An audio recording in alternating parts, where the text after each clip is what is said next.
Non, bah, c'est une joueuse c'est la troisième fois qu'on joue. Après, elle a un jeu qui est difficile. Elle prend la balle tôt, elle change beaucoup de direction, elle te déplace beaucoup, elle t'enlève plein de temps.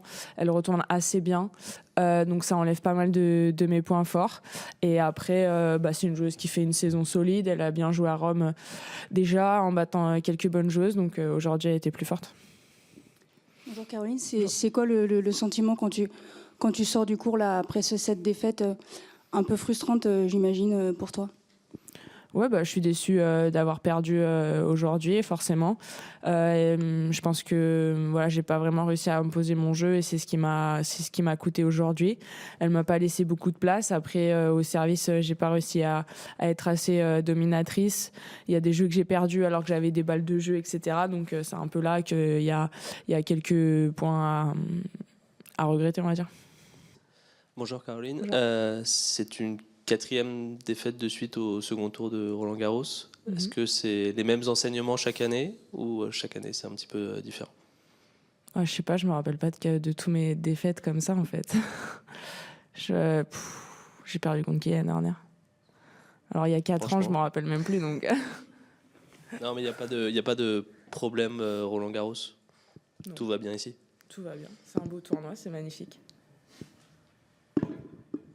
Oui, pardon, c'était contre Anna Bolinka et c'était un match très long en 2h50, je crois. Blinkova. Blinkova, Ouais, pardon. exact. Pardon, Blinkova. C'était pas du tout le même scénario.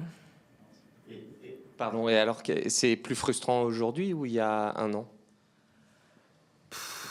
Au final, c'est un peu pareil. Perdre un match, généralement, c'est un peu les mêmes émotions quand même, plus ou moins derrière. Après, je sais pas, l'année dernière, c'était pas le même scénario, mais forcément, il y a de la déception dans les deux matchs. T'as toujours des choses où tu te dis, ah, j'aurais pu faire mieux là, j'aurais pu faire mieux là. Ce point-là, j'aurais pu le jouer différemment, etc. Donc, après la fin du match, c'est assez facile de revenir et de changer le monde.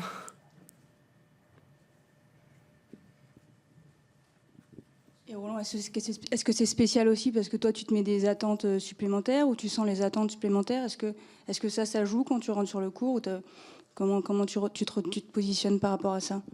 Ouais, je pense qu'en Grand Chelem, on a tous des attentes envers nous-mêmes qui sont hautes. Après, à l'Open d'Australie, j'ai perdu au deuxième tour aussi, hein, donc c'était pas mieux pour autant. Après, forcément, Roland-Garros, la terre battue, quand il fait froid, etc., c'est pas vraiment une surface qui réussit beaucoup à mon jeu.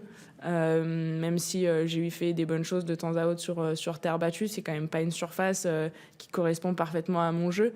Même si c'est peut-être le tournoi de l'année où j'ai envie d'aller le plus loin possible, mais terre battue, c'est quand même ça fait pas spécialement match, quoi. C'est vrai. Je voulais savoir quelle était ta relation avec le cours Philippe Chatrier. C'est un cours très grand mais très froid aussi. Est-ce que tu te sens bien quand tu joues dessus? Parce que le premier tour était déjà compliqué. Je voulais savoir quelle était ta relation avec ce cours-là. Compliqué. C'est vrai que, vous l'avez bien décrit. C'est un cours qui est grand par la taille sur les spectateurs, etc. Mais même autour du cours, il y a vachement de place, etc. Et c'est vrai que des fois, ça peut, quand les parties du bas du stade sont pas très pleines, malgré que tout en haut ça soit plein, ça peut paraître un peu froid. Et voilà, c'est vrai que j'ai vécu des super émotions sur ce cours, super positives et aussi des grands moments de solitude. Sur le Langlen, généralement, c'est un peu moins vrai vu que les gens ils sont plus proches, etc. Même ton équipe, tu les entends même pas parler. Donc c'est vrai que c'est assez inconfortable. Enfin, ça peut être assez inconfortable. Caro, Ivan est encore là dans ton box aujourd'hui. Qu'est-ce qui va se passer pour les semaines, les mois à venir? Il fait partie de l'équipe maintenant ou comment Non, en fait, c'est par rapport à son rôle avec la fédération et du coup, lui, il est là pour aider toute joueur ou joueuse qui demande entre guillemets son aide ou son avis sur certaines choses. Et on a pour la première fois, on a parlé ensemble à Indian Wells et c'était vraiment intéressant la vision qu'il avait par rapport à mon jeu, etc. Et ça a vraiment bien matché.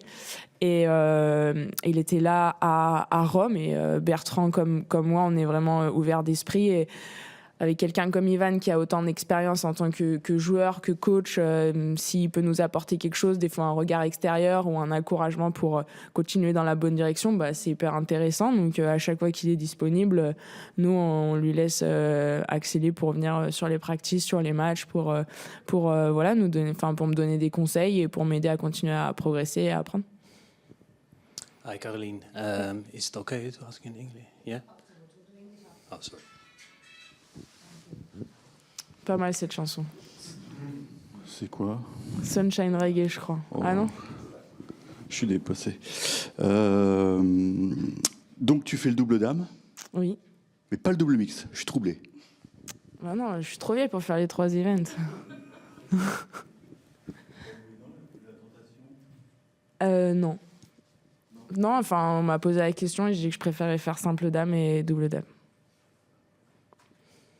Il cherche sa réponse depuis la semaine dernière. Ouais, ça va tomber un jour ou l'autre. Hein. Bonjour Caroline.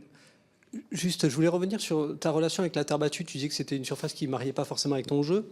Est-ce que les évolutions que tu as apportées à ton jeu ces dernières années, qui est devenu un jeu vraiment de plus en plus agressif, ça n'a pas accentué un peu cet écart? Parce qu'on avait le sentiment qu'en début de carrière, finalement, c'est une surface qui marchait pas mal pour ton jeu, mais maintenant, c'est mieux sur rapide. Est-ce que tu as eu cette impression-là aussi ou... Ouais, c'est possible. Après, j'ai quand même plutôt tout le temps été assez attaquante et tout le temps assez agressive. Après, en fonction des terres battues, des conditions, quand ça va plus vite, etc., ça colle un peu plus. Après, c'est vrai que des fois, quand tu essayes de prendre la balle tôt, etc., de tout le temps lire bien les rebonds, comment ça va rebondir, c'est pas tout le temps évident. Et après, pour défendre, c'est des fois un peu plus facile, donc tu peux te faire contrer plus facilement et passer au filet un peu plus. L'adversaire a des fois un tout petit peu plus de temps. Donc c'est vrai que des fois, ça joue pas à grand-chose, mais après, ça n'a pas été non plus jamais la surface où... à chaque fois, je suis contente de venir sur terre battue, et quand il commence à avoir 2-3 trucs qui partent à droite à gauche, ça commence à vite m'énerver, quoi. Bonjour Caroline, tu dis que tu as un jeu rapide et attaquante. Est-ce que des fois tu as envie d'évoluer ton jeu et prendre un petit peu moins de risques? Est-ce que des fois tu en discutes avec ton entourage, et est-ce que des fois tu as envie d'adapter ton jeu, pardon? Est-ce que vous êtes nouveau? Mon jeu, il a toujours été comme ça. Ça fait 15 ans que je joue comme ça.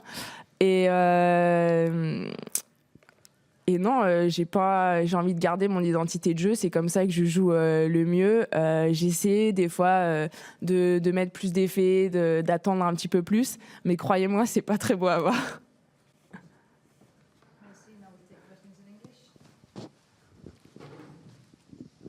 Hi, once again. Hi. Hi, Caroline. I'm curious about your opinion about the story of David Goffin. Have you heard it about the match? His No, match I did yesterday. not, so well, I don't know. Well, it was about that the French crowd was really involved, and afterwards David told he experienced as it is very hostile. Okay. He said even somebody spit gum at him, but. He said that here at Roland Garros he experienced things like that as more hostile than at other slams. And Okay. I want to know from you, do you agree with him? And I also find it important to ask you this because to hear it from a French perspective. I mean, I didn't know the story. I saw it was a 5-set match, checking scores this morning, but I don't know what happened at all. I mean, if he says so, I do believe it did happen, unfortunately, and I feel very sorry for him. I never experienced it on my side here in Roland Garros. People have been cheering for me.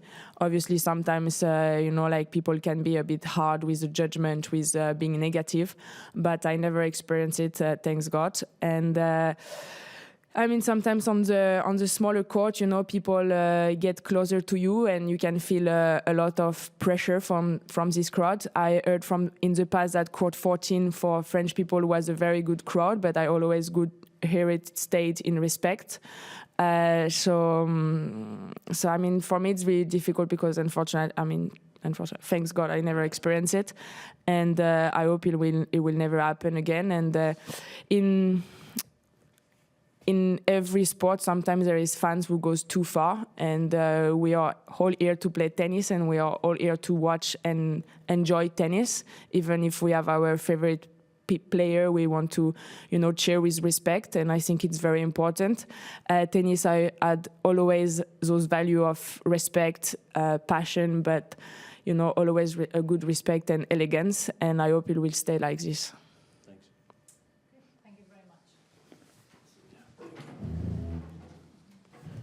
I stay here?